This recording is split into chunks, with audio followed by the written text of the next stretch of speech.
الرحمن الرحیم۔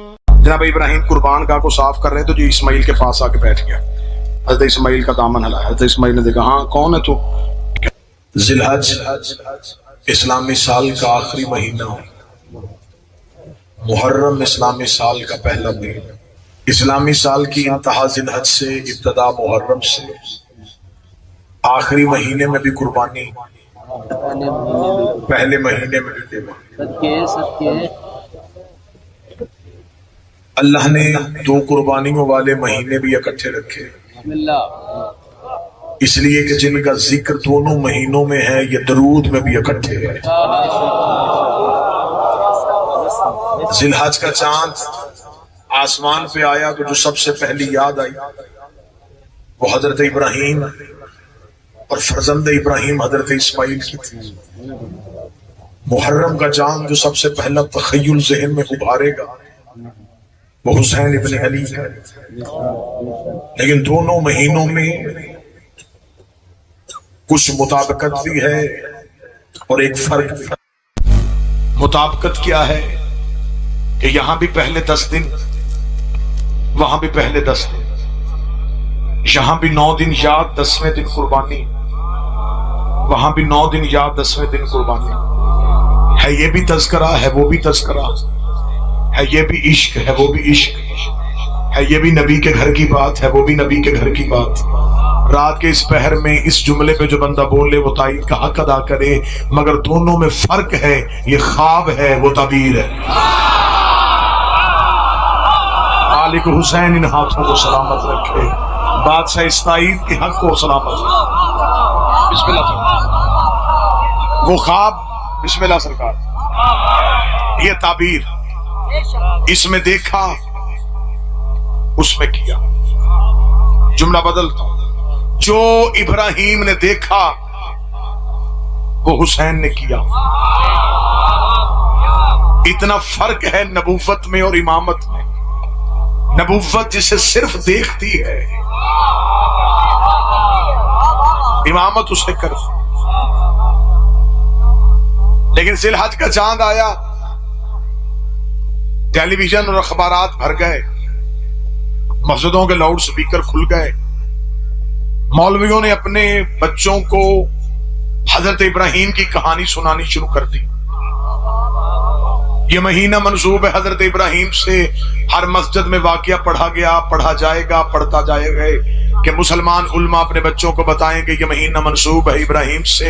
ابراہیم نے خواب دیکھا تھا، بیٹے کی گردن پہ چھری رکھی تھی اور ایک دمبا اللہ نے آسمان سے بھیج دیا تھا۔ اب قیامت تک اس دمبے کی یاد میں مسلمان اپنے گھروں میں جانوروں کو ذبح کرتے ہیں۔ حضرت ابراہیم کے دن آئیں گے، 10 ذی الحج کو قربانی منائی جائے گی۔ قربانی شیعہ کریں گے، گوشت سنی گھروں میں جائے گا۔ قربانی اہل سنت کریں گے، گوشت شیعوں کے گھروں میں آئے گا۔ نہ کہیں کوئی جھگڑا، نہ کہیں کوئی لڑائی، نہ کہیں کوئی دنگا، نہ کہیں کوئی فساد، نہ تھانے سے اجازت، نہ امن کمیٹی، نہ فوج کے پہرے، نہ پولیس کی اجازت۔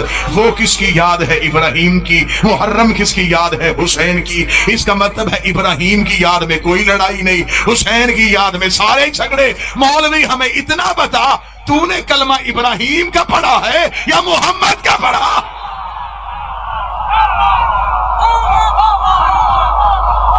ابراہیم کے بیٹے کے دن، اور کوئی جھگڑا نہیں۔ متوجہ رہیے گا صاحب۔ حسین کے دن آئے، بلکہ میں جملہ بدلتا ہوں، جگانے کے لیے جملہ پڑھنے لگا ہوں۔ اسماعیل کے دمبے کی شبیہ سج سج کے بازاروں میں پھرے گی۔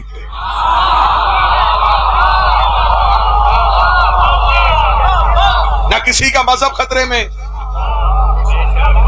کوئی مولوی نہیں کہے گا کہ اسماعیل کے دمبے کی شبیہ مسجد کے سامنے سے نہ گزرے۔ مسلمان بلکہ اپنے بچوں کو بتائیں کہ بیٹا یہ جانور عام جانوروں جیسا نہیں، اسے چھڑی نہ مارنا، اسے تکلیف نہ دینا، کیونکہ اس کو نسبت ہو گئی ہے اسماعیل کے دمبے سے۔ حد نہیں تیری چلاکی کی، تجھے اسماعیل کا دمبا سمجھ میں آ گیا، حسین کا زلجھنا سمجھ میں نہیں آیا۔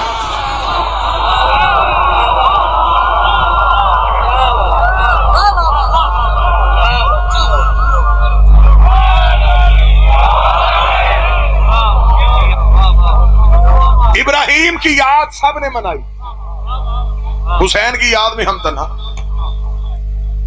ابراہیم کی یاد خوشی کی یاد تھی، محرم ہے دکھ کی یاد، خوشیوں میں سارے آ جاتے ہیں، دکھوں میں وہی آتا ہے جسے اپنا درد محسوس ہو۔ حجاج کرام پوری دنیا سے حجاز مقدس پہنچ گئے، حج کی تیاری شروع ہے۔ میں جی لاہور آنکھوں کے سامنے ہے، میرے واجب الاحترام برادر نوید صاحب تشریف فرمائے، دعا لینے کی خاطر کو بندے حج مسلمان ہو کے کرتے، انہیں حسین سمجھ میں آ جاتا۔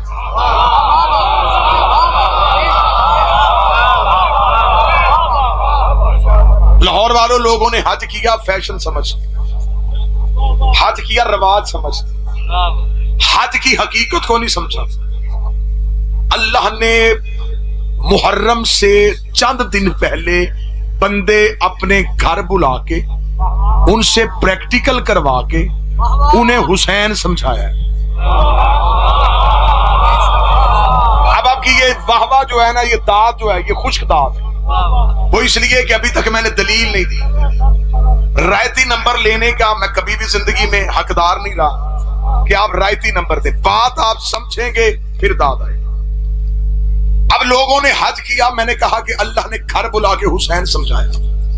جتنے اعتراض بندے محرم پہ کرتے ہیں، اللہ اپنے گھر بلا کے محرم سے پہلے جواب دیتا۔ لے جی دلیلیں پڑھنے لگا۔ محرم میں سب سے پہلا اعتراض، ادھر محرم کا چاند طلوع نہیں ہوگا، یا آپ کو کہیں نہ کہیں سے کوئی نہ کوئی مولوی کہیں نہ کہیں سے آوازیں بلند کرنا شروع کر دیں گے کہ ہمیں بات سمجھ میں نہیں آتی، امام حسین شہید ہو گئے تو یہ شیعہ قوم سڑکوں میں بازاروں میں جلوس نکال کے یہ اپنے جسم کاٹتے ہیں، یہ زنجیر مارتے ہیں، یہ ماتم کرتے ہیں، یہ خون بہاتے ہیں۔ یہ سب کچھ تو قرآن میں کہیں نہیں لکھا، بلکہ ان کو بہتر سے بہتر حل ہم بتاتے ہیں۔ اس کا سب سے بہتر حل یہ ہے، گھروں میں بیٹھنا چاہیے، باوضو ہونا چاہیے، قرآن پڑھنا چاہیے، شہدائے کربلا کو بچنا چاہیے، نمازیں پڑھنی چاہیے، شہدائے کربلا کو بخشنی چاہیے، انہیں ثواب پہنچانا چاہیے۔ آج کے اس ماڈرن دور میں سانس لینے والا بچہ اس بات کو جلدی قبول کر لیتا ہے کہ یہ بات ٹھیک ہے، بجائے جسم کاٹنے کے، بجائے خون نکالنے کے گھروں میں بیٹھ کے قرآن پڑھتے ہیں، قرآن پڑھ کے کربلا والوں کو ہدیہ کرتے ہیں، اس بات کا اجر زیادہ ہو جائے گا۔ میں محرم سے پہلے شیعہ قوم کی نوجوان نسل کی نمائندہ خطابت کی حیثیت سے یہ جملے کثر سیدہ میں ضرور کہنا چاہوں گا کہ جو بندے کہتے ہیں کہ کربلا کے شہداء کو قرآن پڑھ کے بخشنا چاہیے، اس مولوی کی گردن پہ میں گھٹنا رکھ کے اسے یہ منوانے کی کوشش کروں گا، قرآن ہمیشہ اسے بخشا جاتا ہے جو مرنے کے بعد خود نہ پڑھ سکے، قرآن اسے بھیجا جاتا ہے جو مرنے کے بعد خود نہ پڑھ سکے، اور جو نیزے کی نوک پہ قرآن کی تلاوت کرتا ہو وہ تیری آیتوں کا محتاج نہیں ہے، وہ تیری تلاوتوں کا محتاج نہیں ہے، اور قرآن کاریوں کو بخشا جاتا ہے، وارثوں کو نہیں بخشا جاتا۔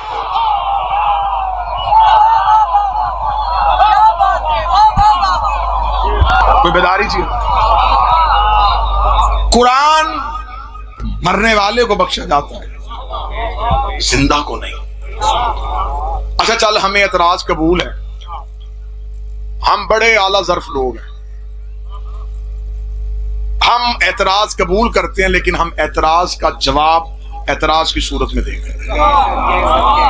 آپ نے 15 لاکھ روپیہ خرچ کر کے اللہ کے گھر کا طواف کرنے کا ارادہ کیا، آپ اللہ کے شہر میں پہنچے، آپ نے لبیک اللہم لبیک کی صدا دی، میرے اللہ تیرے بندے تیرے گھر میں حاضر ہو گئے، بتا ہمارے لیے کیا حکم ہے؟ خدا نے کہا وہ پہاڑی ہے صفا، وہ پہاڑی ہے مروہ، ان کے درمیان دوڑ کے آؤ۔ وہاں مولوی اللہ سے پوچھتا، یہاں دوڑنے سے ابراہیم کو کیا ملے گا؟ نہیں نہیں نہیں نہیں نہیں، مجھے وہ تائید ابھی آئی نہیں۔ میرے اللہ یہاں دوڑنے سے حاضرہ کو کیا ملے گا؟ اس سے بہتر نہیں ہے کہ ہم اپنے شہر سے تو آ گئے ہیں، ہم تیرے گھر کی دیوار کے ساتھ بیٹھ کے قرآن پڑھ کے ابراہیم کو بخشتے ہیں، نفل پڑھ کے حاضرہ کو بخشتے ہیں، لیکن خدا نے کہا رکھو اپنی باتیں اپنے پاس، اگر 2-4 سال یہاں کوئی نہ دوڑا تو دنیا کو پتہ ہی نہیں چلے گا کہ یہاں ہوا کیا تھا۔ مجھے عزت غازی کی قسم، اگر ہر سال حسین کے ماتمی یا حسین کہہ کے گلیوں میں نہ آئے، دنیا کو پتہ ہی نہ چلے حسین کون تھا؟ یزید. یہ ماتم کا اثر ہے، یہ ماتم کا اثر ہے. بسم اللہ. یہ ماتم کا اثر ہے. بابا ذکی صاحب، دنیا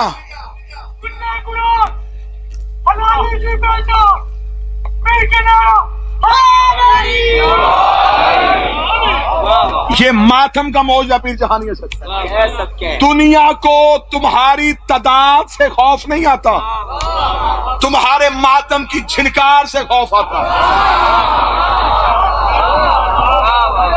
اچھا، پھر حسین کے ماتم کا عجب معجزہ ہے، چھری کہیں چلتی ہے،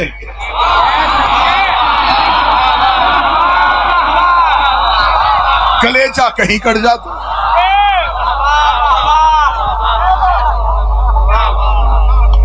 یہ جو تو نے ہمیں مشورہ دیا تھا، ہم بڑی محبت سے مشورہ واپس دے رہے ہیں. محرم تو بعد میں آنا، ذی الحج پہلے. اللہ کے گھر میں جا کے کہو کہ ہم نے کوئی نہیں توڑنا. اگر مولوی نے کہا کہ ہم یہاں نہیں دوڑیں گے تو یہ جملہ خطیب آل محمد قبلہ عزت سنزیدی کا ہے. وہ کہتے ہیں کہ اگر کسی حاجی نے کہا کہ میں نہیں دوڑوں گا تو خدا کہے گا یا یہاں دوڑو یا یہاں سے دوڑو. یہاں دوڑنا پڑے گا. میرے مالک، ہم تو نمازیں پڑھنے کے لیے آئے تھے، تو نے کس کام میں لگا دیا؟ دوڑو یہاں پہ. یہاں ایک بی بی دوڑی تھی، دوڑ کے واقعہ زندہ کرو. واپس اپنے اپنے ملک جاؤ گے، لوگ پوچھیں گے کیا کیا؟ تم کہے گے ہم دوڑے. وہ پوچھیں گے کیوں دوڑے؟ تم بتاؤ گے حاجرہ کی کہانی. بات پھیلتی چلی جائے گی. ہم بھی ہر سال محرم میں وہی کرتے ہیں کہ کربلا پھیلتی چلی جائے. پہلا اعتراض جواب حج سے ملے. دوسرا اعتراض، ٹھیک ہے جی آپ امام حسین علیہ السلام کا ماتم کیا کریں، لیکن یہ آپ خود ہی کپڑا لاتے ہیں، خود ہی چومتے ہیں، خود ہی تعزیہ بناتے ہیں، خود ہی چومتے ہیں. یہ چیز سمجھ میں نہیں آتی. میں یہ چیز بھی سمجھا دیتا ہوں جناب. آپ محبت سے سوال کریں تو صحیح، ہم آپ کو یہ بھی سمجھا دیتے ہیں. آپ نے کہا کہ اپنے ہاتھ سے بنائی چیز کیسے چومی جا سکتی ہے.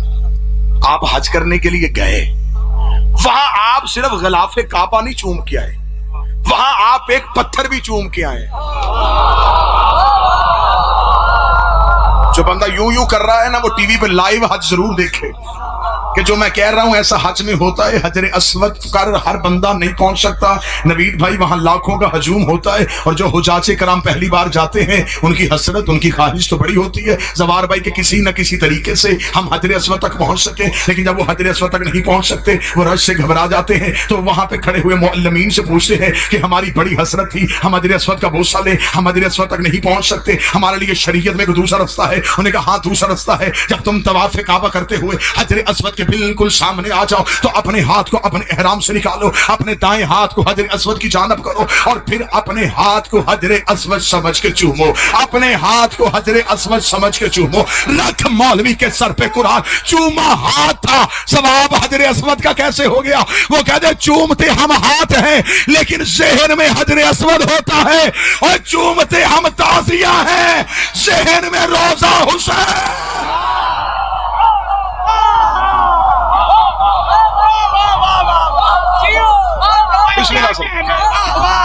ہم بھی چومتے ہاتھ ہیں.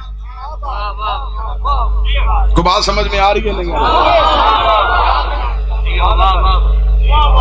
وہاں پہ حجر اسود کا بوسہ لے لینا، یہاں علم نہیں چومنا.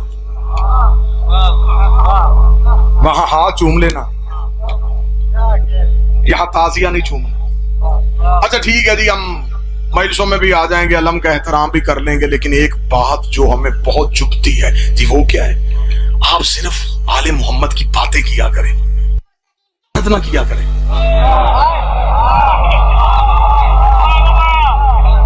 اور سب عالم کیوں نہیں کرنے دیتے؟ او جی چھوڑیں جی، لعنت، یہ اللہ اور بندوں کا معاملہ.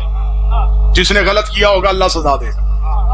ہم کون ہوتے ہیں اللہ کا کام کرنے والے؟ سزا وہ دے گا. یزید برا ہے وہ سزا دے گا، جو برا ہے۔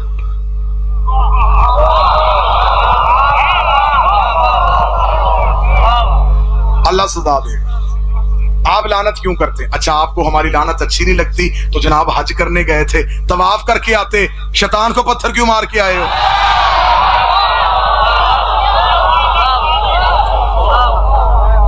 وہاں بھی کہہ دیتے میرے اللہ نہیں، تیری صرف عبادت کرنی ہے، لعنت نہیں کرنی۔ خدا نے کہا وہ عبادت کون سی ہوتی ہے جس میں تولا ہوتا ہے، تبرہ نہیں؟ میری عبادت کرنی ہے تو صرف میری عبادت نہیں کرنی، میرے دشمن پہ لعنت بھی کرنی، وہاں پہ تبرہ کیا جاتا ہے۔ اور جن کو پتھر مار کے حاجی آتے ہیں وہاں شیطان ہے بھی نہیں۔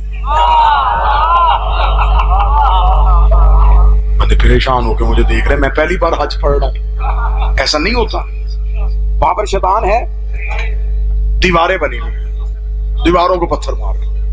میرے مالی یہاں پر تو شیطان ہے نہیں، فرمایا گھر بلا کے سمجھایا، عزت کرنی ہو اصل نہ ملے شبیخ ہی کر لینا، لعنت کرنی ہو اصل نہ ملے شبیخ کر لینا۔ شیطان ایک ہے جس نے سجدے کا انکار کیا، مکے میں ایک نہیں،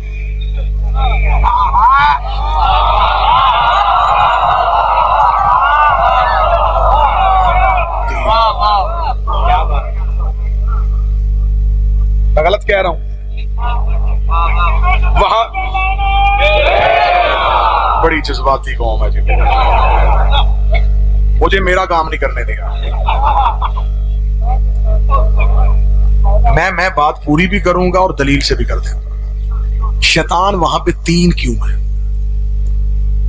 اس نے تین حلیوں میں آ کے نبی کو گمراہ کرنا چاہا۔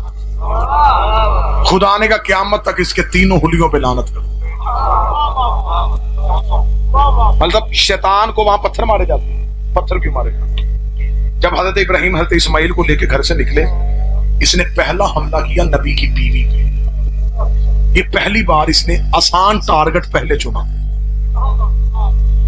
اسے پتا تھا کہ نبیوں کی بیویاں گمراہ ہو جاتی ہیں،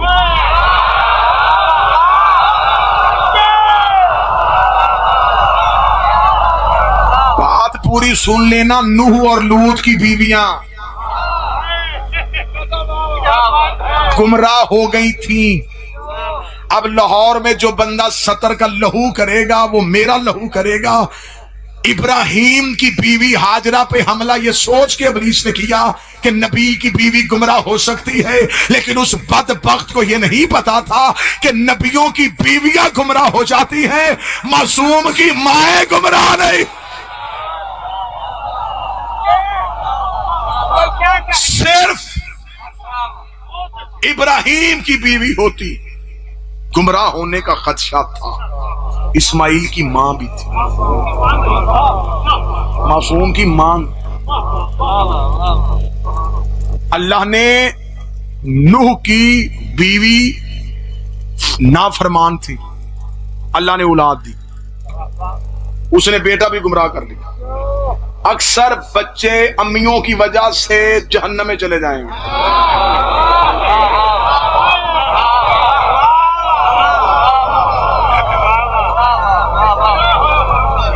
نوح نبی تھا، امی ٹھیک نہیں، ماں ٹھیک نہیں، بچہ لگ گیا ماں کے پیچھے، ماں نے کر دیا گستاخ، باپ کو نہیں نبی کو چھوڑ کے پہاڑ پہ چڑھ گیا، پہاڑ پہ چڑھ گیا اور ڈوب گیا۔ ایسا ہی قرآن یہاں لے، اور نوح کا بیٹا ڈوبا، تربیت باپ نے نہیں کی، بچپن سے ماں نے گستاخ کیا۔ اب یوں ہوا کے جھونکے کی طرح گزر جاؤں گا۔ میں دل سے دعا کرتا ہوں کہ ہر بندہ نہ ہی سمجھے، ہاں میں دعا کرنے لگا ہوں، اب جو سمجھیں گے وہ خود ہی بول پڑیں گے۔ اب نوح کی بیوی نے بیٹے کی تربیت اچھی نہیں کی، بیٹا ہو گیا گمراہ، بیٹا نبی کو چھوڑ گیا، اور قیامت تک جو بھی مولوی اٹھتا، نوح کا بیٹا نافرمان، نوح کا بیٹا جاہل، نوح کا بیٹا گمراہ ہو گیا، نوح کا بیٹا ڈوب گیا۔ خدا نے کہا میں نے تو بیٹا دیا تھا لیکن تربیت ماں نے اچھی نہیں کی، الزام نبی پہ آ گیا۔ خدا نے کہا آج کے بعد نبی کی ایسی بیوی کو اولاد دینی نہیں.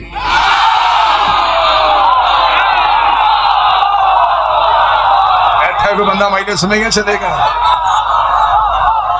سارے بولو, ہاتھ اٹھا کے بولو حیدری.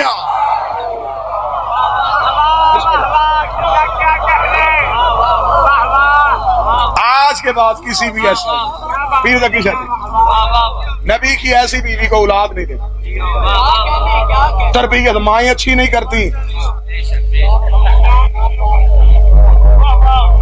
کی پروگرام الزام. اب اس نے پہلا حملہ کیا بی بی حاضرہ پہ, دروازے پہ دستک دی. اچھا, یہ ابلیس کے پاس اللہ کی دی ہوئی طاقت میں سے ایک طاقت ہے کہ یہ روپ بدل لیتا ہے. یہ روپ بدل کے انسانوں کے درمیان پھرتا رہتا ہے. قرآن کہتا ہے کہ روپ بدلتا ہے. اچھا, ابلیس کے جتنے روپ میں نے تاریخ میں پڑھے ہیں نا, یہ ممبر کی غلاف پہ میرا ہاتھ ہے, سیدہ کے قصر اور محل میں کھڑا ہوں. ابلیس جب بھی روپ بدل کے آیا, یہ مولوی کے روپ میں آیا, ماتمی کے روپ میں نہیں آیا.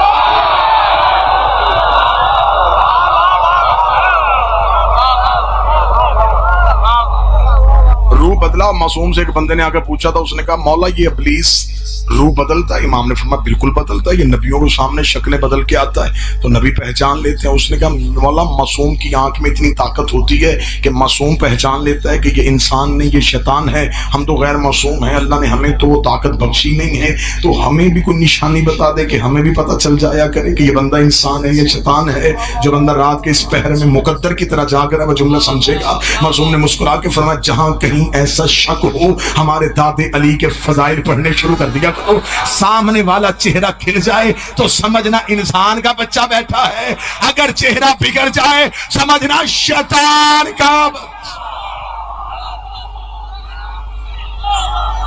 فضائل علی سے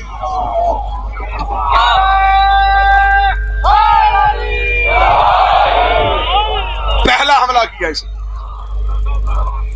پاک سید عزت عطا. پہلا حملہ کیا اس نے آ کے نبی کی, دروازے پہ دستک دی. اندر سے بی بی حاضرہ نے پوچھا کون ہے؟ کہنے لگا بی بی پوچھنے آیا ہوں حضرت ابراہیم کہاں ہے؟ بی بی نے کہا دوست کے گھر دعوت پہ گئے, کیونکہ حضرت ابراہیم یہی بتا کے گئے. باہر سے دیکھ کے کہنے لگا بی بی دعوت کوئی نہیں ہے, چھری لے کے گیا ہے, تیرا بیٹا سیوا کرنے لگا. بی بی نے کہا کیوں؟ کہتا ہے کہ خواب آیا. ماں تھی, کلیجہ تڑپ گیا. تو پھر بی بی جلدی کر, سوچنا, دروازہ کھول, گھر سے نکل, دروازہ کھول, گھر سے نکل, دروازہ کھول, گھر سے نکل. پردے کے پیچھے کھڑی اسماعیل کے ماں نے کہا لا حول ولا قوت الا باللہ العلی العظیم, خدا تجھ پہ لعنت کرے, تو شیطان بول رہا ہے. اس کا بی بی تو نے کیسے پہچانا؟ فرمایا جو نبی کی بیوی کو حق کے مقابلے پہ گھر سے نکالے, کل بھی شیطان تھا, آج بھی.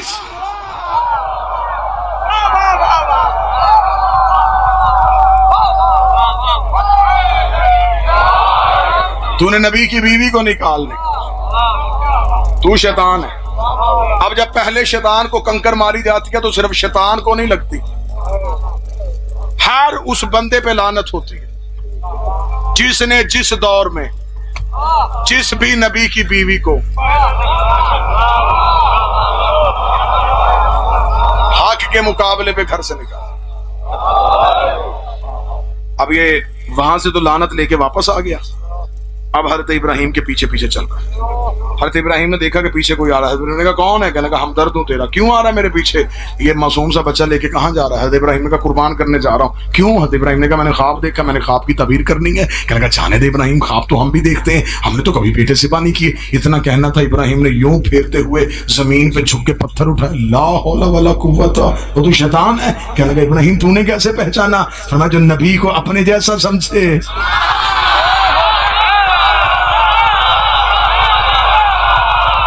بندہ تو ہوتا ہی. اب جب دوسرے شیطان کو کنکر ماری جائے تو شیطان کو نہیں لگتی, ہر اس کردار پہ لعنت. جس نے جس دور کے نبی کو اپنے جیسا سمجھا. اور بعض بندے اتنے مظلوم ہیں کہ مار بھی خود رہے ہوتے ہیں.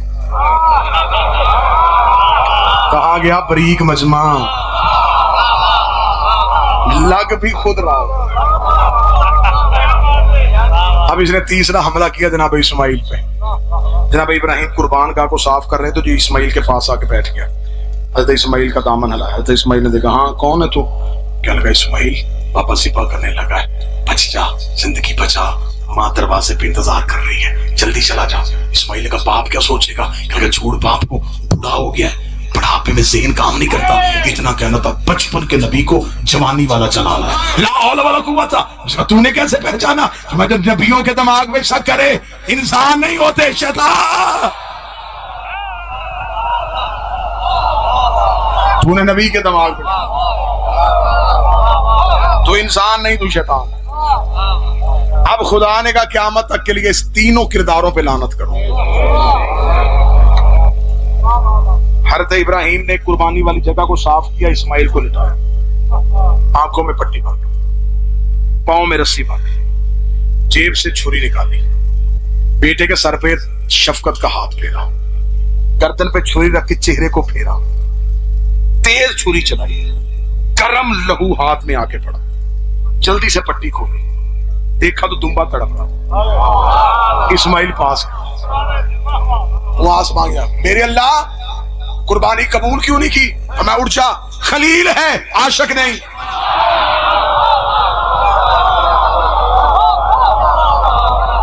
میرے مالک عاشق کیوں نہیں؟ فرمایا پٹی کیوں باندھی؟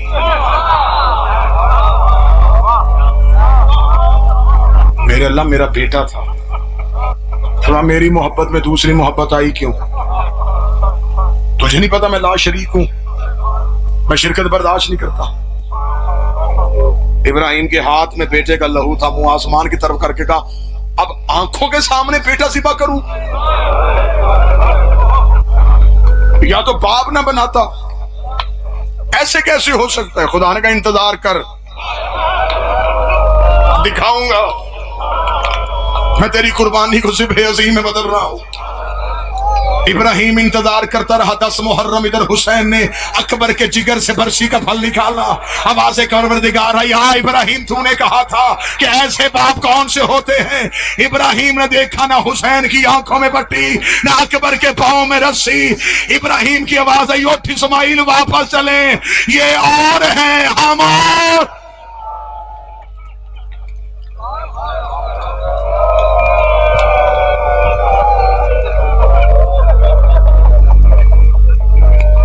صرف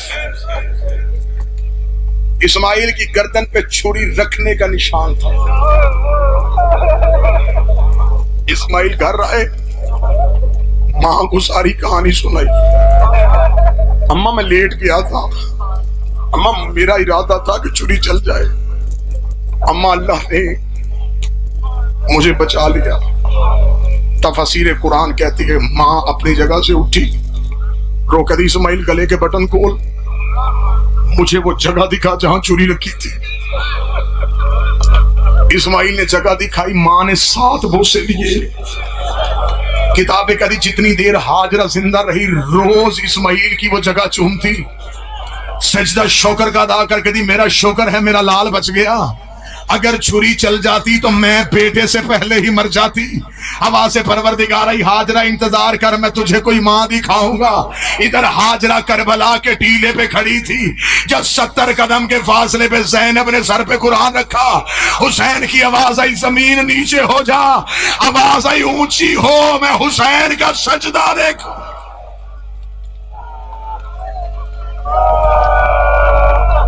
ضربیں چلتی رہی، بہن دیکھتی. وہ مسلمان جہاں نبی کا بیٹا بچ گیا، وہ بات تجھے یاد رہی.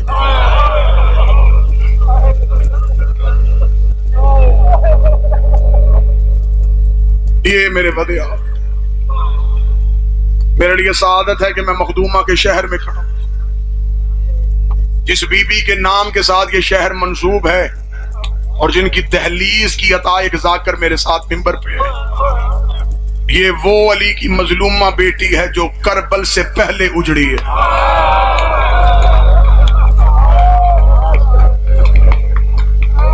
شام نہیں جا سکتے، عراق نہیں جا سکتے، اس بی بی کے حرم میں ضرور جائے گا. یہ بھائیوں سے بھی دور ہے، یہ بابے سے بھی دور ہے. پتہ نہیں کس کی یاد میں اتنا تڑپی ہے.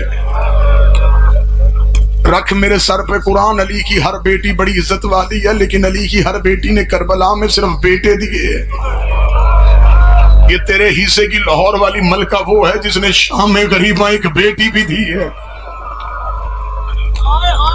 صدا سے معافی مانگ کے میں جملہ پڑھنے لگا ہوں. جب شام میں غریبہ خیموں کو آگ لگ گئی تھی نا، اور علی کی بیٹی یتیم اکٹھے کر رہی تھی، یہ تیری لاہور والی ملکہ روتی روتی علی کی بیٹی کے قدموں پہ آئی، رو کے کہتی میں نے جتنی اولاد قربان کی ہے میں نے کبھی بھی دوبارہ قربانی کا اجر نہیں مانگا. بی بی تیرے قدموں میں بیٹھ کے تجھ سے ایک سوال کرنے آئی ہوں. بی بی میں پوری کربلا چھان آئی ہوں، مجھے میری بیٹی نہیں ملی، مجھے مسلم کی بیٹی نہیں ملی. اتنا جملہ کہنا تھا، علی کی بیٹی نے ایک خیمے کی لکڑی اٹھائی، ساتھ بی بی کلثوم کو لیا. بی بی آدھی رات کو کربلا کے جنگل میں چلی، رو کے فرات کے کنارے پہ آئی، آواز دے کری غازی کہیں مسلم کی بیٹی تو نہیں دیکھی، یا بغیر بازوؤں کے لاش تڑپی. آواز آئی تھوڑی دیر پہلے اجازت دے دیتی، نہ پہرے دیتی نہ یتیم ڈھونڈتی. بی بی روتی روتی وہاں گئی جہاں حسین کی لاش تھی، رو کے دی حسین کہیں مسلم کی بیٹی تو نہیں دیکھی. چلتے چلتے میں بہنوں کے لیے ایک جملہ پڑھوں، یا کلثوم بی بی کی آواز آئی علی کی بیٹی ایک لمحے کے لیے آگ ادھر لا. بی بی نے مشعل کو قریب کیا، آواز آئی وہ سامنے دیکھ. بی بی نے دیکھا مسلم کی بیٹی کے سینے پہ گھوڑے کے سنگوں کے نشان تھے. آواز آئی پردیس میں مسلم کی بیٹی.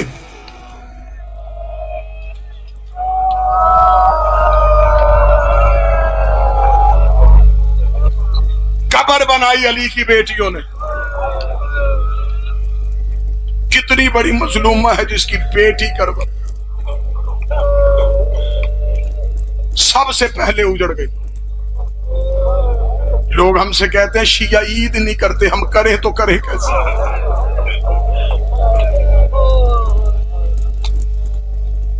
جو عید گزری اس پہ علی کی بیٹیاں یتیمہ ہوئی. جو آ رہی ہے اس میں لاہور والی ملکہ اجڑ گئی. منزل شراب کے سامنے سے حسین کا قافلہ گزرا، 4 نہیں تو 5 منٹ میں مجلس تمام کر دیا. حسین نے روتے روتے قافلہ روکا. حسین ایک ٹیلے کے پیچھے چلے گئے. کافی دیر تک حسین واپس نہ آئے. علی کی عالیہ بیٹی نے اما فضا جی بی بی غازی بلا. عباس بی بی کی اماری کے قریب آئے. بی بی کی آواز آئی غازی کافی دیر سے حسین نہیں دیکھا میں نے. آواز بی بی سٹیلے کے پیچھے گیا، میں نے پیچھے جانے کی کوشش کی، مجھے انگلی کا اشارہ کیا رک جا. بی بی میں امر امام کا پابند میں رک گیا. فرمایا میں اول الامر کی بیٹی امر دیتا. میرا دل گھبرا رہا ہے. جب ایک حسین کہاں ہے؟ اس پہر میں ہائے بھی کر دو تو تمہارا بیٹھنا ہی رونا ہے. چلتے چلتے غازی کا گھوڑا جب ٹیلے کے پیچھے کا دور کربلا کا قریب ریت میں بیٹھا ہوا تھا، سر سے امامہ اترا ہوا تھا، حسین کی داڑھی میں ریت تھی. غازی کو آتے دیکھا، حسین نے جلدی سے آنسو صاف کیے. ابھی حسین کے ہاتھ آنکھوں سے ہٹے نہیں یا غازی کے ہاتھ قدموں پہ آئے. رو کہتا تجھے ماں کے پہلو کا واسطہ، مجھے بتا تجھے جنگل میں رلایا کس؟ مجھے بتا تو کیوں رویا؟ مجھے بتا تیرے رونے کی وجہ کیا؟ جو رو رہے ہو اتنی چیخیں اتنی ہے، یہ عقیدت کا رونا. حسین مولا کی آواز غازی نہیں. عباس چل اٹھ. حسین چلے. مرزا اطہر لکھنؤ والے لکھتے ہیں کہ عباس پیچھے پیچھے. حسین نے دیکھا کہ غازی کے قدم کانپ رہے. فرمایا غازی کیا ہوا؟ مولا میری منت ہے، آپ کو بلایا ہے علی کی بیٹی نے، آپ نے جانا ہے ہماری کے قریب، بی بی نے کرنی ہے آپ کے چہرے کی زیارت. اگر علی کی بیٹی نے آپ کی آنکھ کی سرخی دیکھ لی اور مجھے بلا کے پوچھ لیا تو بھی زندہ تھا اور حسین بھی روتا رہا، پھر مجھے اتنا بتا تیرے ماں کے کرتے سینے کا فائدہ کیا؟ اتنا جملہ کہا یا حسین رک گئے بلا تشبیہ۔ حسین کی آواز ہے عباس کیا چاہتا ہے؟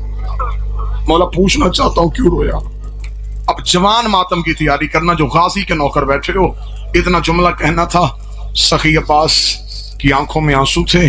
کریم کربلا کی آواز ہے عباس سن، میں تجھے اس لیے نہیں بتا رہا، میں ہوں بابے کے صبر کا وارث، تو ہے بابے کی تلوار کا وارث، میں صبر کر چکا ہوں، تو صبر کر لے گا۔ اتنا جملہ کہنا تھا، غازی کا امامہ زمین پہ گر گیا، رو کے کہنے لگا آج جنگل میں مجھے صرف اتنا بتائیے میں نے صبر کرنے کتنے؟ 19 رمضان میرے بابے کے سر پہ ضرب لگی، میں منتیں کر کے کہتا رہا کہ قاتل ابھی کوفے میں مجھے میری تلوار دے دے، تو نے میرے کاندھے پہ ہاتھ رکھے گا، میں غریب ہوں، میں صبر کر گیا۔ 28 سفر میرے مرے کے جنازے پہ تیر چلتے رہے، میں رو رو کے بہن بھائیوں کی منتیں کرتا رہا مجھے میری تلوار دو۔ کون حسن کو دفن نہیں ہوتا؟ دونوں بہن بھائیوں نے میرے بازو تھام کے کہا ہم غریب ہیں، میں صبر نہیں کر گیا۔ 26 رجب کو ولید کے دربار میں آپ کے سر کا نام لیا گیا، میں رو رو کے کہتا رہا انگلی کا اشارہ کر کس کتے نے تیرے سر کا نام لیا ہے؟ تو نے کہا میں غریب ہوں، میں چپ کر گیا۔ اور 28 رجب کو علی کی بیٹیاں مدینے سے نکلی، میں رو رو کے کہتا رہا اوے علی کی بیٹیاں مدینے رہنے دے، ایک تلوار مجھے دے دے، ایک محمد حنفیہ کو دے، ایک مسلم کو دے، ایک اکبر کو دے، اگر شام سے پہلے کوفے کے صدر دروازے پہ تیرا علم نہ لگاؤ مجھے علی کا لا۔ کہاں کہاں صبر کروانے، تم سیدوں نے غازی کو آزمانا کتنا ہے؟ اتنا جملہ کہا عباس جیسے مچھلی بغیر پانی کے تڑپتی ہے، بلا تشبیہ میرے بادشاہ سے تڑپے۔ حسین نے یوں سینے سے لگایا، یوں بازوؤں کے حصار میں لگا، غازی حوصلہ، عباس حوصلہ، میرا لال صبر، ابھی تو بڑے صبر کرنے، عباس حوصلہ کر۔ عباس کی آواز ہے مجھے صرف اتنا بتائیں آپ کیوں روئے؟ فرمایا عباس پھر وعدہ ہے تو صبر کرے گا؟ فرمایا بقیہ والی زہرا زامن، میں صبر کروں گا۔ جو بندہ ماتم کے ارادے سے آیا ہے، حسین کی آواز ہے میری دو انگلیوں کے درمیان دیکھ۔ عباس کے دونوں ہاتھ کمر پہ آئے، عباس روکا تھا کوئی کسرے امارہ کی چھت ہے، کوئی غریب مسافر ہے، اس کے ابرو کٹے ہوئے ہیں، اس کے ہونٹ کٹے ہوئے ہیں، اس کے ہاتھوں میں ہنسیاں ہیں، اس کے پاؤں میں رسیاں ہیں، کبھی مدینے کو دیکھتا ہے کبھی مکے کو دیکھ رہا ہے۔ حسین کی آواز ہے عباس غور سے پہچان۔ عباس نے آنسو صاف کیے، روکتا ہے کہیں میری رقیہ تو نہیں اجڑ گئی، اور میری بہن کا گھر تو نہیں اجڑ گیا، اور میرا غریب مسلم تو نہیں ہے۔ آواز آئی پہچان یہ مسلم ہے۔ آواز دے کے غازی نے کہا تجھے تیری ماں کا واسطہ میں جنگ نہیں کرتا، ایک بار کوفے پہنچا۔ حسین رو کے دے کرے گا کیا؟ فرمایا پردیس میں جنازہ کون اٹھائے گا، پردیس میں لاش کون اٹھائے گا؟ حسین کی آواز آئی اب ذرا زمین پہ دیکھ۔ غازی کی آواز آئی انگلیاں ہٹا۔ ایک کالے برقع والی بی بی کوفے کی گلیوں میں رو رو کے کہہ رہی ہے آؤ میرے حسین کا وکیل، آؤ میرے غریب کا سفیر، آؤ میرا کربلا کا شہید۔